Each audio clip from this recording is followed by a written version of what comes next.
Good afternoon बच्चों। कैसे हैं आप? अच्छे हैं? बहुत बढ़िया। मैंने आपके लिए सुबह एक कविता लिखी है, सुनना चाहेंगे? जब मैं ऑफिस से आ रहा था ना, तो मैंने एक चिड़िया को देखा। वो पेड़ पे बैठी थी और जैसे मैं अंदर से बाहर आया वो उड़ने लगी। मेरे मन में विचार आया कि जैसे ये चिड़िया उड़ के अपनी मंजिल तक जाएगी, वैसे ही मेरी कक्षा के बच्चे भी हैं।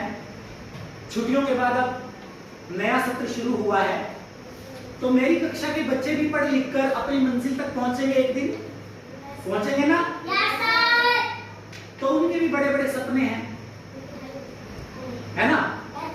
आसमान इतना बड़ा है, जैसे पंछी पूरे आसमान में घूमता है, ऐसे ही आप बच्चे पढ़ लिख कर पूरे विश्व में ऐसे ही घूमेंगे।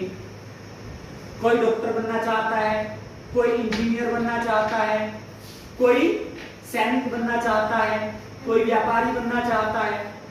सबके अपनी अपनी सोच है, अपने अपने सपने हैं।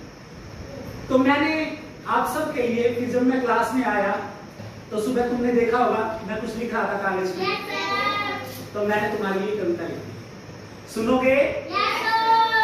चलिए, पहले आपने ना ध्यान से सुनना है उसे, ठीक है? पहले आप ध्यान से सुनेंगे, फिर मैं अगली बार तुमसे उसे गवाऊंगा। एक बार सुन के देखो, और अगर अच्छी लगे तो जब कविता खत्म हो जाएगी आपने क्या करना है, ठीक है? स्टार्ट करें? चलिए। पंछी जैसे आसमान में उड़ते जाएंगे, पढ़ लिख कर हम भी अब आगे बढ़ते जाएंगे। एक बच्चा क्या कह रहा है? ये मैं तुम्हारी ओर से पोएम बनाई है, मैंने तुम्हारी तरफ से। ये एक बच्चा है, एक विद्यार्थी है, वो क्या क्या सोच लेता है?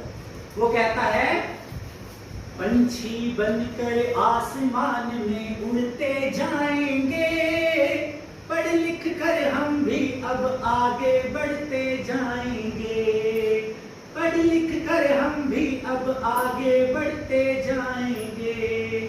पढ़ना लिखना आज के युग में बहुत जरूरी है, पढ़ना लिखना आज के युग में बहुत जरूरी है। अनपढ़ रहकर जीवन जीना बस मजबूरी है, अनपढ़ रहकर जीवन जीना बस मजबूरी है।